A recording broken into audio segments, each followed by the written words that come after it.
If you were talking to somebody who was thinking about moving to the Haight District, and you had to tell them in a couple sentences, what would you say to them about it? I'd say that it's rich with culture, diversity of life, lots of great food, experiences the likes of which many have never even imagined, and a wealth of history. So you would recommend it? 100%. That's my favorite neighborhood in San Francisco. Really? Yep. Well, I mean, that's where you live, so it makes sense.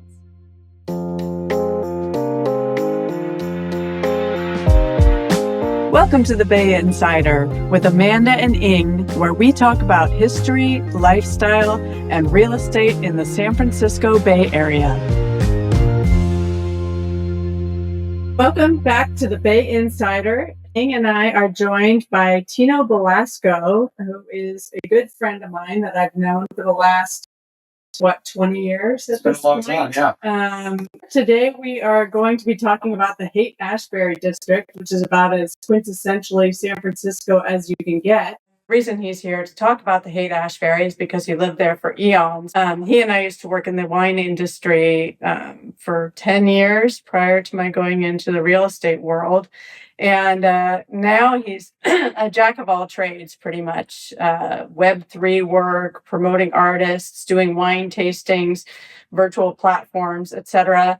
And the other interesting thing about him is that recently he did die. Yeah. Right? Yeah, it was a year ago. Was it a year ago? Yeah. At SFO on his way to go to France. Give us a little quick synopsis of that, just so people understand. I was on my way to spend a month traveling through France. I started having chest pains subsequent to checking into my terminal. I went into the bathroom at my wife's request to splash water on my face. And when I came out of the bathroom, I had a massive heart attack and ultimately died. I was without oxygen to my brain for 6 full minutes. When we were at the hospital, I was in a comatose state, and the doctors told my now ex-wife that I was dead, and if I didn't, that I'd be a vegetable and she'd be feeding me like a baby. So was the plane in the air at it? No, I was in the airport. Had I been in the air, Yeah, I would have expired. Yeah, that's what I'm saying. So for the 6 minutes, I'm always curious about that. Yeah. For the 6 minutes, what did you see? What did you hear? Zilch. Nothing. Everyone, nope. Everyone asks me that. No light at the end of the tunnel? No, nothing existential, nothing. You just came to, and then there you were in the hospital, yeah. What happened? Mm-hmm. Wow, your life didn't flashback in front of your eyes. None of that happened. You just passed out. Oh, I passed out. Oh yeah, I was almost fertilizer.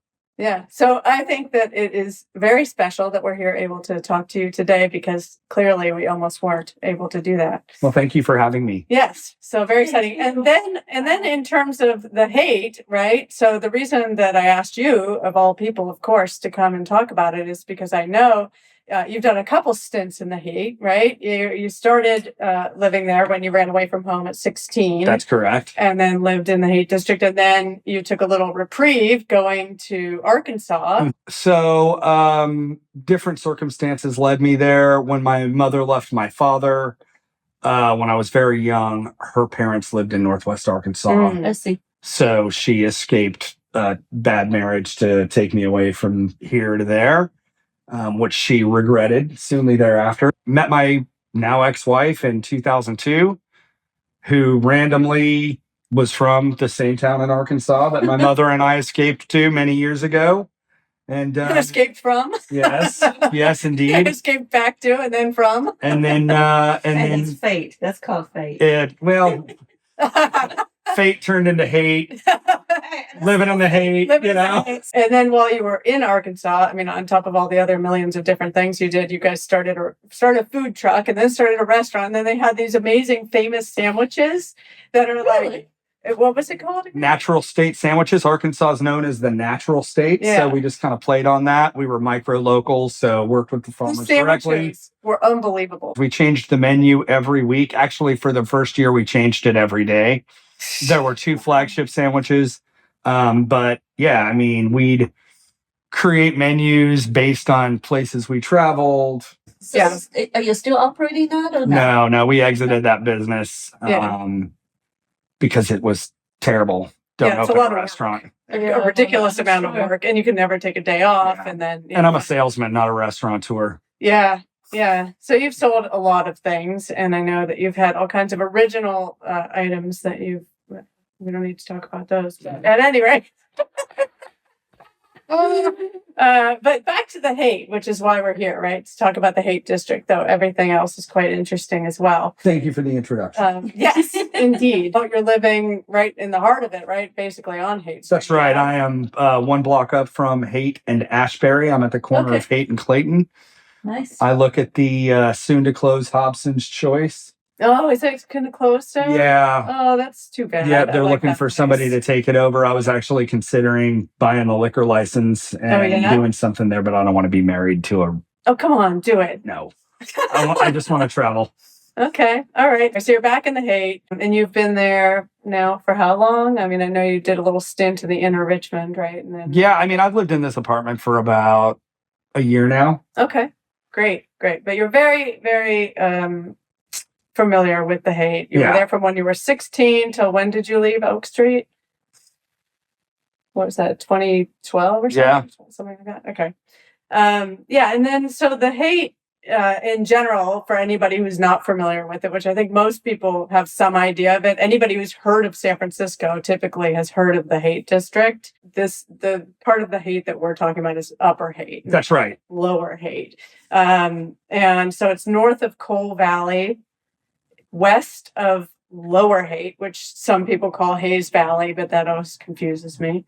South of Nopa, which is like the North Panhandle area, and east of Inner Sunset and Golden Gate Park. Basically the center of the city. Yeah. We're just going to be concentrating on the Upper Haight because there's plenty to talk about up there. Then history of the area, we always like to talk a little bit about kind of how did it start, what was it like. Originally it was made up of farms and sand dunes, and it was that way until like 1883, and Golden Gate Park was connected to Market Street to a line that went all the way downtown. Yes, they had a cable car that went Haight Street to make it to the top of the big hill. Yeah, and it was actually a pretty affluent neighborhood. But at a certain point, people stopped building single-family homes and started building multi-unit homes to service hotels for folks that couldn't afford to live in the area. Yeah. That's why you do have a lot of multi-unit places. Absolutely. They've done a lot of also chopping up of buildings that were maybe 2 units or single-family that eventually became multi-rooming. But lots of Victorian era homes, lots of Queen Anne's, really beautiful architecture. Absolutely. And then there was the amusement park, the Chutes, which was at Haight Street and Clayton. Yes. Like between Clayton and Cole. Basically right where I live now. Yeah, exactly. And it opened in 1895. And the land was owned by a guy named John Baird, who was the owner of Powder Works and a bunch of dynamite factories in the Sunset District. And when he died in 1880, the property was held in his trust, and the trustees leased the land to Paul Boynton, the Chute Company, and then they built the Chutes. And apparently this thing, if you look it up on the internet, it looked pretty cool, but crazy. Yeah, people were getting hurt, though. Yes. I mean, because it was like, they'd send their kids down and just bam. Yeah. No, it was evidently pretty intense. Well, it was 300 feet long, and they would just come. They had no seatbelts or anything. That's right. And sometimes they'd flip over at the bottom. I can't imagine, but that was before your time, right? Oh yeah, I mean, that was about 100 years before I was. Yeah, he had the near-death experience, but I don't know if he had the living forever vampire experience. Good. Something I thought about when I was thinking about the Chutes and how they had all these water-related things. Was it warmer back then? I can't imagine being in the Haight and being like, yeah, let's go get in this cold water ride. Yeah, I had the same thought, Amanda. It's kind of interesting. So he sold his franchise, the Paul Boynton guy, to Charles Ackerman, who was a railroad attorney or something like that. And then at the Chutes place, they also had a scenic roller coaster that went all the way around the perimeter of this thing. So, I mean, that must have been, there were so many of these things in San Francisco that were just like really cool and crazy. Like you could never do it now, right? Now you have to have like a rubber, Safety. everything. Yeah. You can't get a permit to fix a sidewalk in San Francisco now. Oh, totally. No. So it's not as easy as it was to kind of be entrepreneurial in these interesting endeavors. But yeah, I guess the train ride had a 1 mile. It was 1 mile with ups and downs, and it had a big 800-foot tunnel that had a diorama of like foreign lands that you would go through. And they had a building called the Casino where they'd put on vaudeville acts. They had a roller skating rink, and it would be nice if we had more of these things and less of the kids just sitting at home on the phones, right? Staring at screens. That would be cool.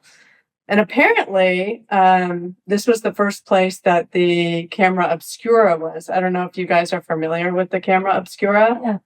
Yeah. So now it resides at where the Cliff House is. So like if you're on the back side, you can see it there. So anyways, that's kind of a cool old San Francisco thing. And then eventually it moved to Fulton and 10th in 1902 to make room for the housing expansion, which there was a lot of that. The Upper Haight was one of the few areas in San Francisco that was spared all of the decimation from the earthquake. That's right. So that's why we have a lot of before the turn of the century, Victorians and all those really cool Queen Anne's. And the other thing about architecture, Ying, I think you know this. I don't know if you know this, Tino, but originally all of those Victorians were like gray tones and muted colors. Like they weren't colorful at all. Interesting. No, I did not know that. Yeah. So the whole painted ladies and all that stuff, that really started, I think, in the 60s. Why? Why and how? Why? Yeah. Colorful. That was just like a theme to go like more vibrant and exciting and all that kind of stuff. It was much more buttoned up, I guess you could say. Gotcha.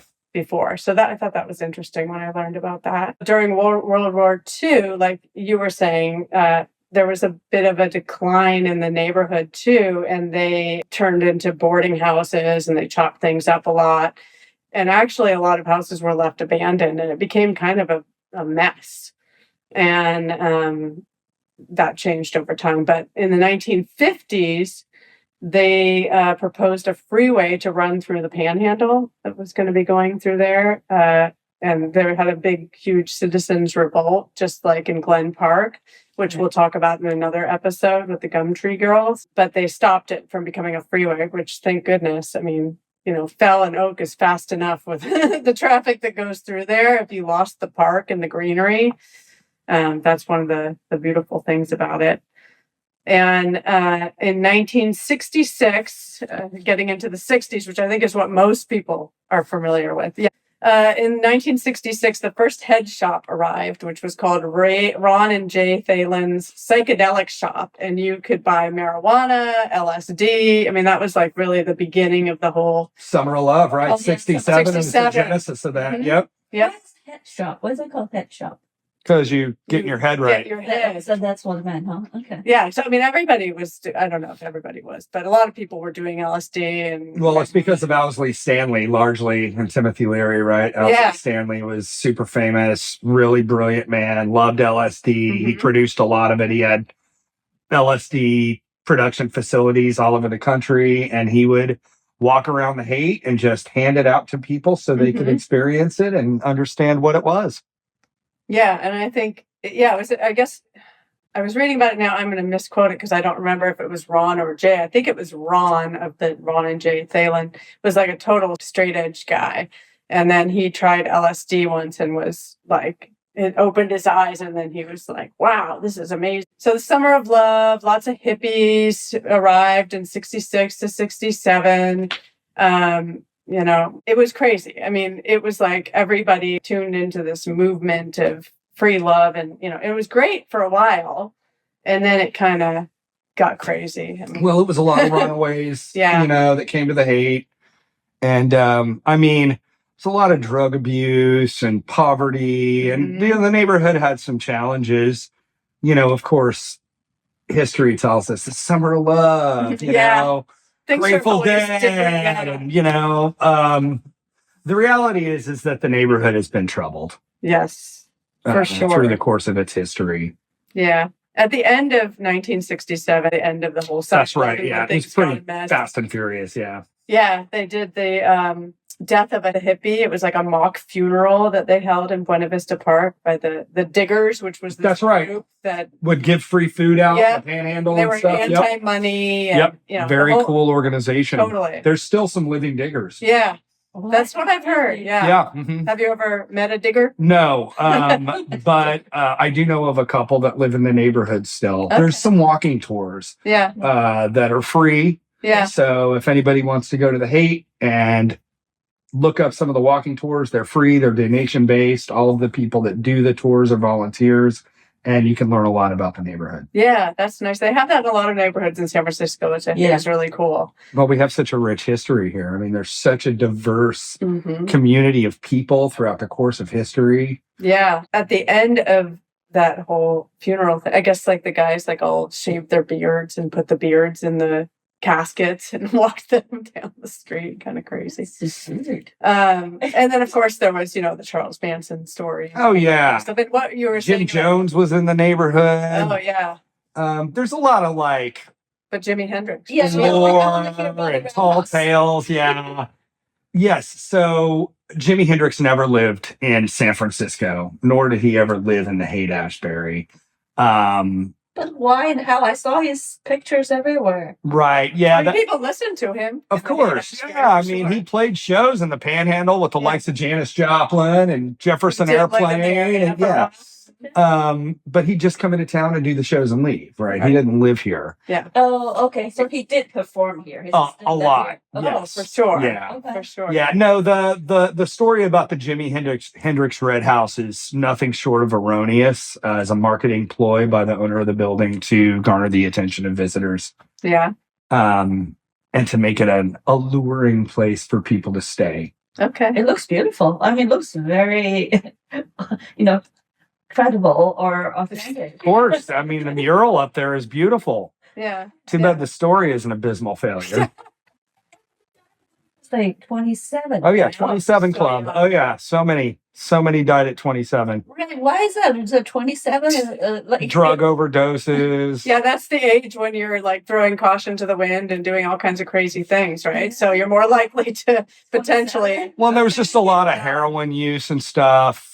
At that time, LSD never killed anybody. So then I was just thinking about kind of my own experience with the Haight District. And for me, I would say the late 90s through the mid 2000s is when I spent the most time there. The Haight Street Bowl was like a big thing. Like, remember, they'd have the nights where they'd have crazy lights and bowling at night, and everybody would go there and it was bowling alley. Get drunk and listen to music, and it was kind of fun. But now it's Amoeba music. And I remember, you probably did too, but it used to be a big thing to go buy records and CDs, or I don't even know. It was records. Mostly, back in the day, it was just records. Records. And you'd spend hours in there walking through the aisles, or I would. I can't speak for you. Yeah, 100%. Yes, same. It's still mostly vinyl records. Yeah.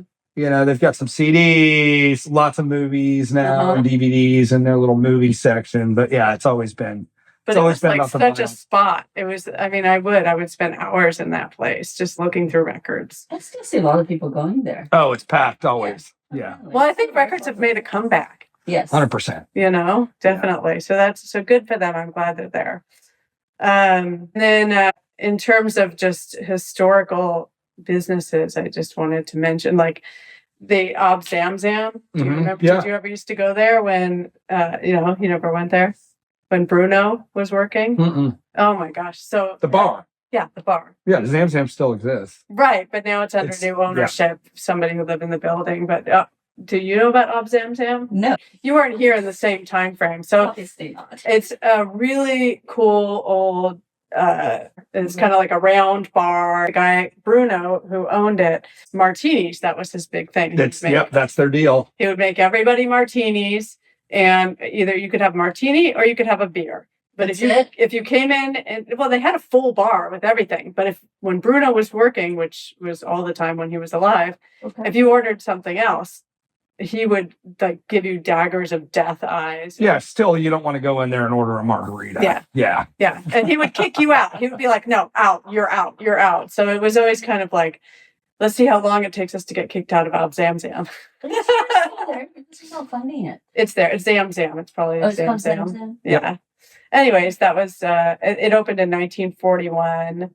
And I guess Bruno passed away in 2000. So it's been, I don't think it's quite as. Oh, yeah. I saw Nazi as it used to No, but they still aren't into making margaritas. Yeah. Yeah. In fact, when they open the door in the morning, they say, all right, come get your martinis. Martinis. Oh, yeah. Yeah. In the morning, you said. Yeah, they open at like 10. Okay. All right, it's not too early. Very nice. No, it's not too early to drink vodka. I'd put it in a Bloody Mary or something personally. Hey, girl. Then I feel more appropriate. Right. It's more breakfasty with the tomato juice. It's a fruit. You have fruit for breakfast. Exactly. So yeah, also just kind of backtracking a little bit into architecture.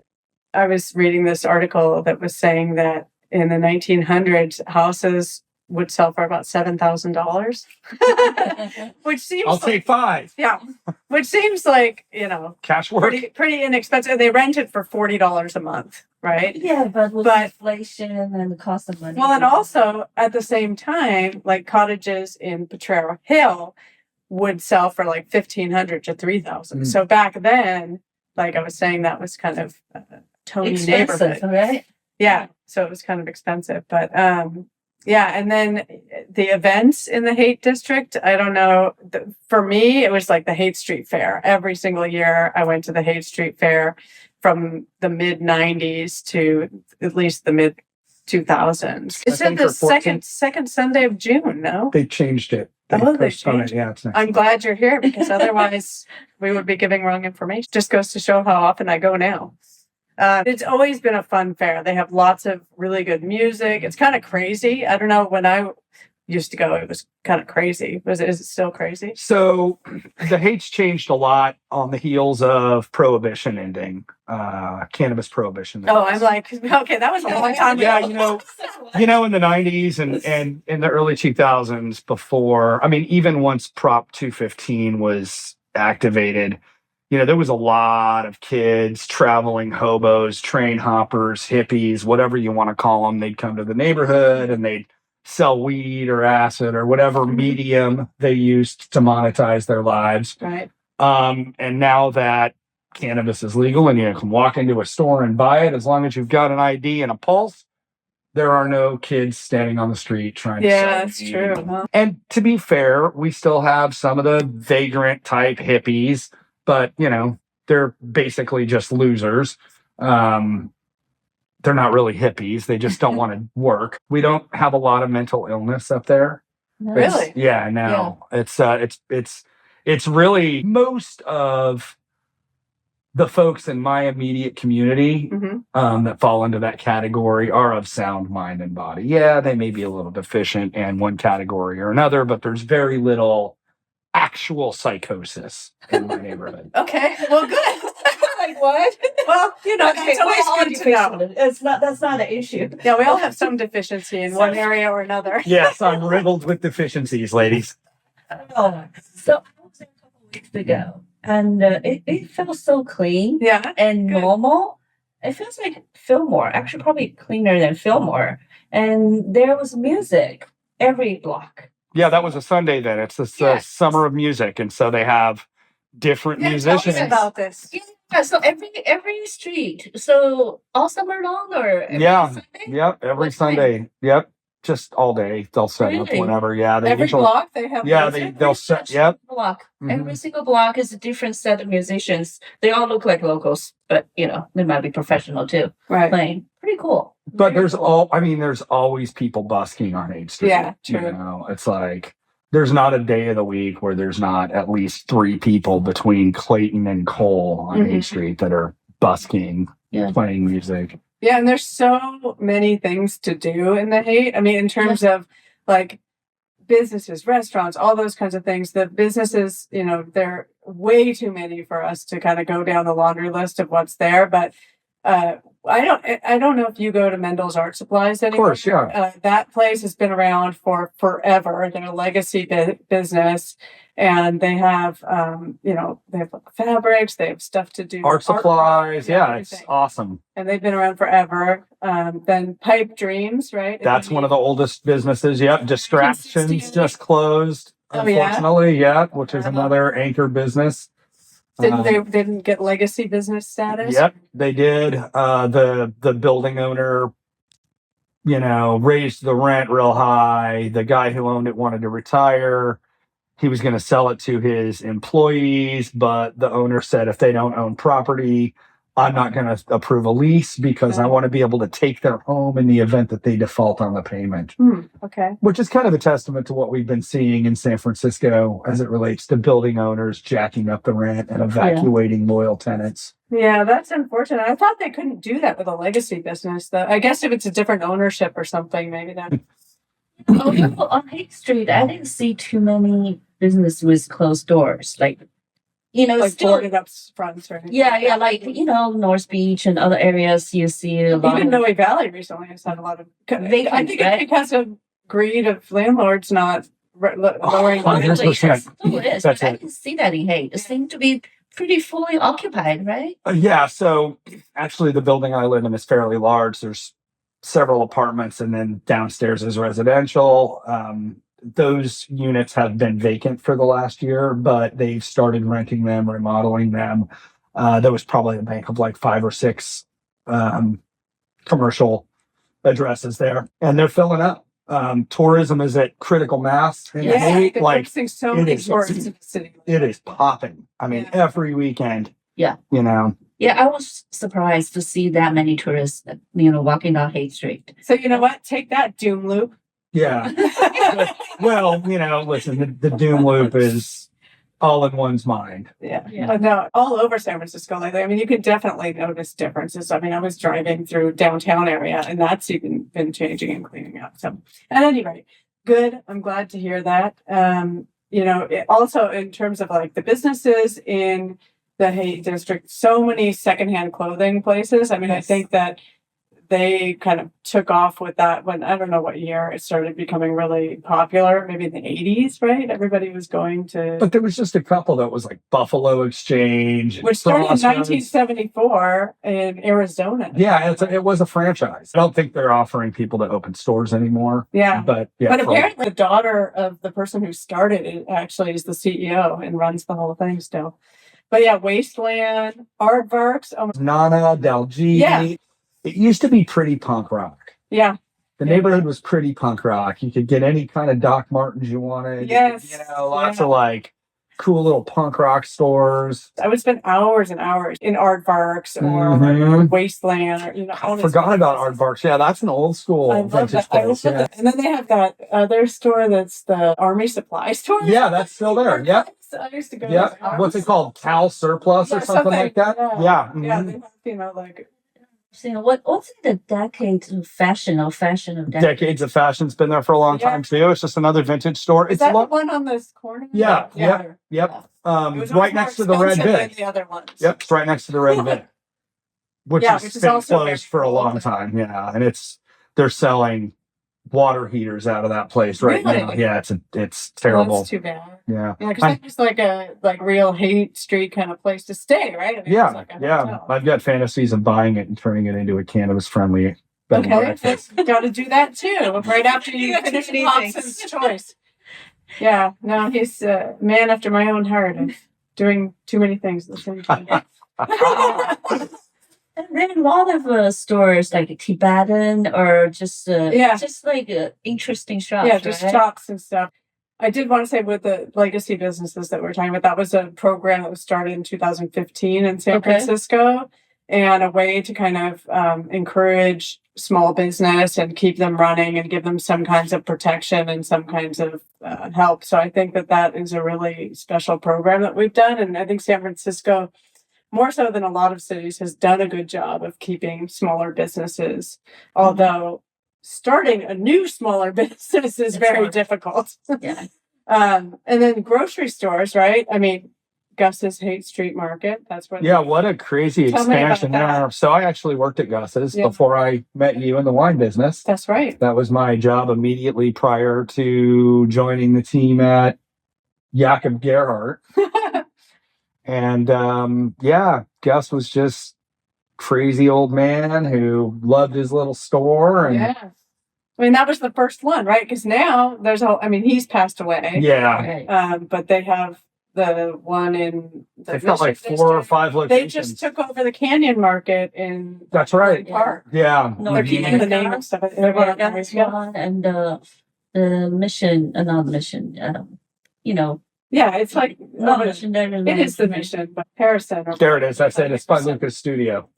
Yeah, and by the climbing wall. It's still family owned. Yeah, Bobby and Dimitri run it.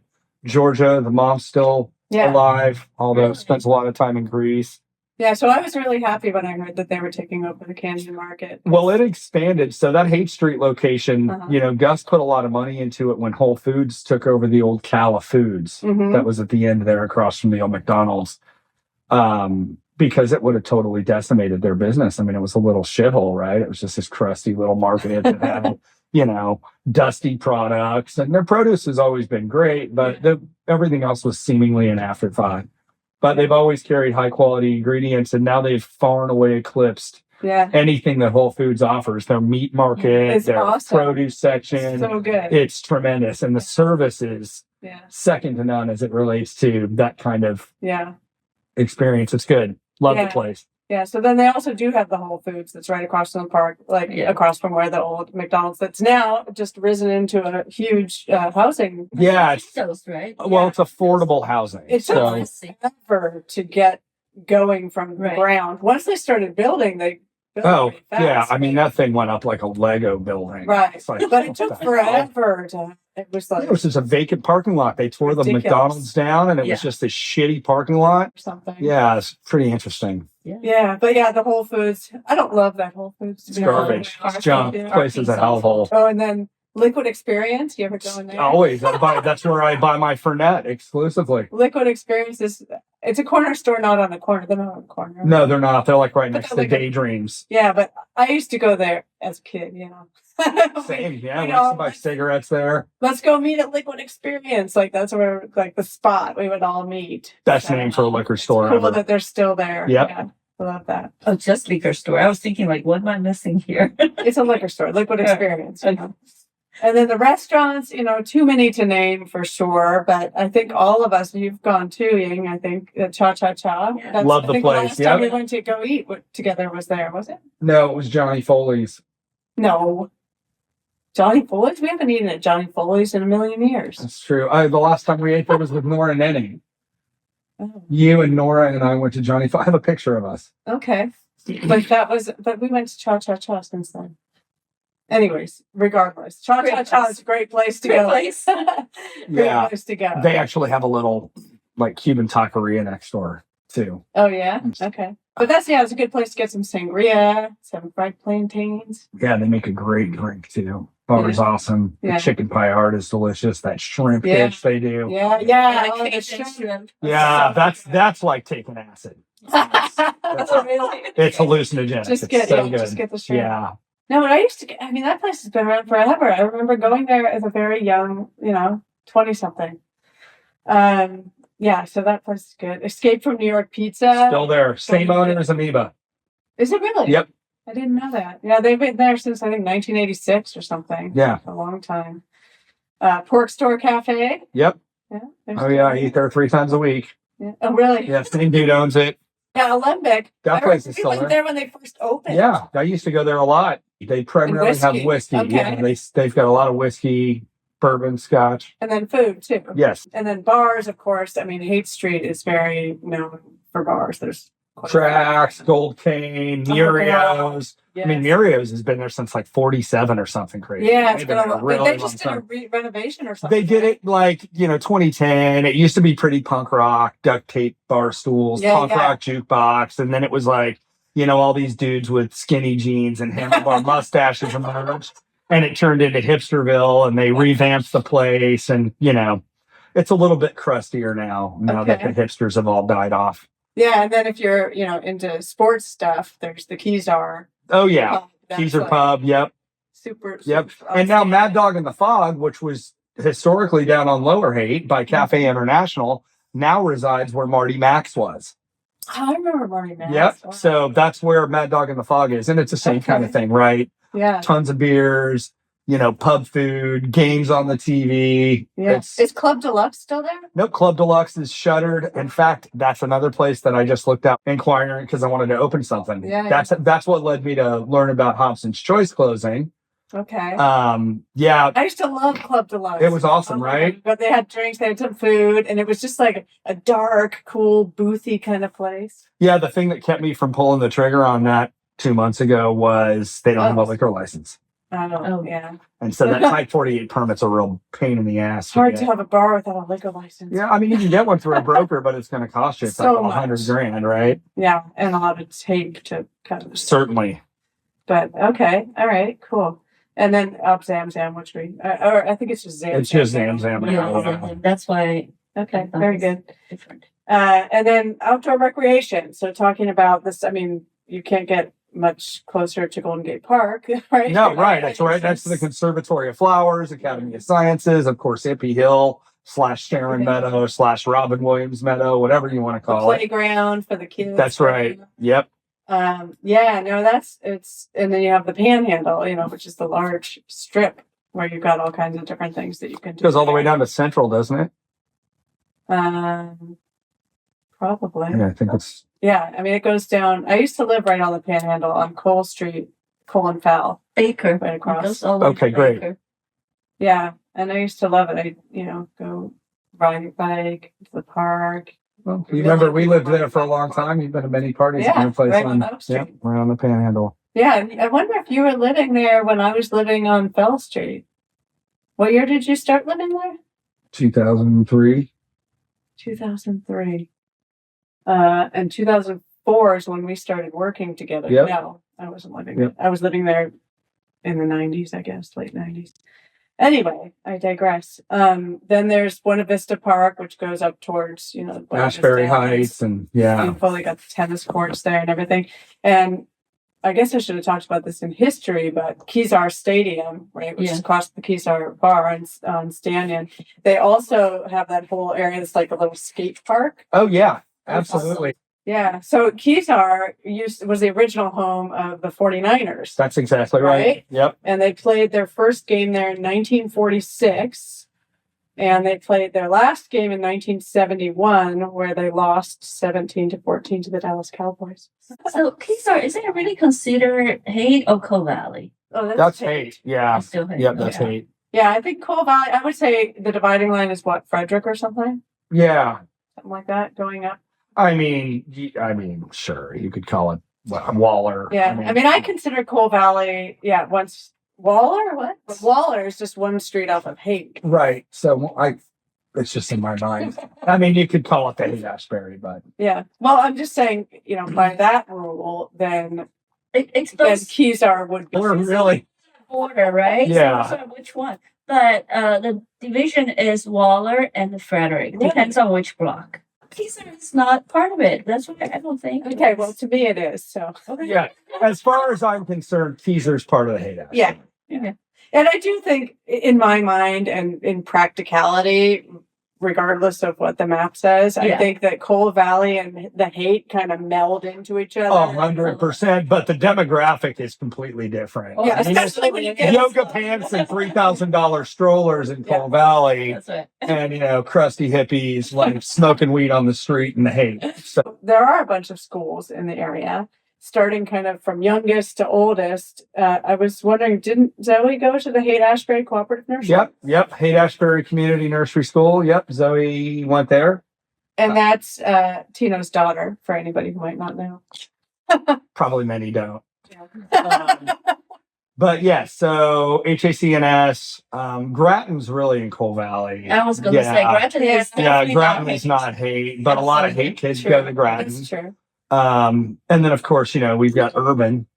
Yes. Which is affordable. Urban, which to tell you an interesting story about Urban High School. So I had really wanted to go to urban high school when I was applying for high school. So I couldn't afford to go otherwise. Of course, yeah.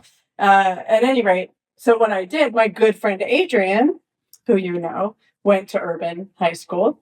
And so I would cut school from Lowell and just go sit in on classes with her. Awesome. Love that. Get free education from urban. Sort of. I mean, I didn't go every day. And sometimes the teachers would be like, what are you doing here?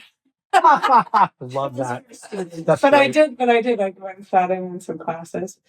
So anyway, so Urban is a private high school in the Haight district. That is, what is it on Page Street? No, it's on Oak. It's on Oak. Yep. Oh, it's on Oak. There's another building. Right. That's a newer edition, right? Yeah, Right. So I have a number of friends that went there for high school, and then the Chinese immersion school. Yep. Yes. Yep. That's right next to the Anarchist bookstore. So they're moving to Mercy's old location, right? Do you know if they? Yeah. Do you know the whole school is moving or just? I don't know. I didn't know anything about it. That would be a tremendous loss to the neighborhood.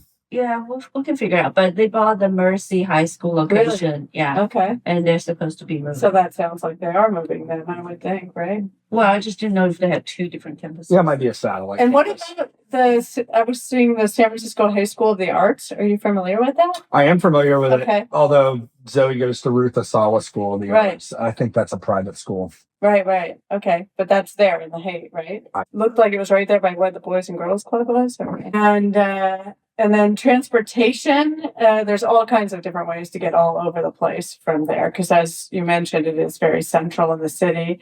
For trains, you've got the Judah, right? And that is going to take you all the way through the Sunset and out to the water. Or you can go downtown all the way to the number 7, iconic Haight Street bus. Yep, 7 Haight Street, 6 Parnassus. The 33, the 47. 37, that's what it is. Corbett, yeah, that winds through upper Twin Peaks area, right? Yeah, I think the 43 line. Yep, the 43 Masonic. It was so funny when I was researching the bus lines, because I used to take the bus all the time as a kid. I don't really anymore. But like immediately all the numbers and names came back to me. I was like, yeah, 43 Masonic, 37 Corbett, it's kind of interesting. There used to be several lines, though, like the 66 Quintara used to go up Haight Street. I remember that. It doesn't anymore. It's still running. This doesn't go up Haight Street anymore. Yeah. Okay. What else? The 71 used to be the number 7. Yes. Right. It was the 7 back in the day, and then they changed it to the 71 line, which is the exact same route. Yeah. And now it's back to the 7 line. Yeah, so you can get around. Obviously, you can hop on your bike and go through the park and out to the ocean. There's just a lot to get downtown, super easy. But the weather there can be kind of foggy, right? It used to be. Now it's sunny. Oh, always. No more fog? Nope, it's always sunny. It's always sunny. It's always sunny. Wow. We very rarely, the fog will burn off. But yeah, God, when we lived on Oak Street, I remember Amber would complain about it, being able to see the sun just past Masonic. Yeah. It's like, but yes, you're correct. It has historically been extremely foggy, but yeah, it's definitely not like Twin Peaks, Miraloma foggy though. That's socked in foggy. But okay, so decent weather. Oh, it's great. Yeah. So if you were talking to somebody who was thinking about moving to the Haight district, and you had to tell them in a couple sentences, what would you say to them about it? I'd say that it's rich with culture, diversity of life, lots of great food, experiences the likes of which many have never even imagined, and a wealth of history. So you would recommend it? 100%. That's my favorite neighborhood in San Francisco. Really? Yep. Well, that's where you live, so it makes sense. Second or third time too, right? That's right. Yeah. Yes. Yeah. Any other thoughts or? No, I just wish I had spent more time there. It has been so close by. I just somehow never went over there. Well, the good thing is now you can. Yes. You still live in the city. That's right. And you know what? I'll host you guys at my place. You can come over and we'll yell at people down on Haight Street and drink wine. Thank you so much for joining us and being on our Haight District podcast on the Bay Insider. It was a lot of fun, and we'll have you back again sometime for some other talk, I'm sure. Awesome. Thank you guys so much. This has been a lot of fun. All right. We'll catch you on the next one. Bye.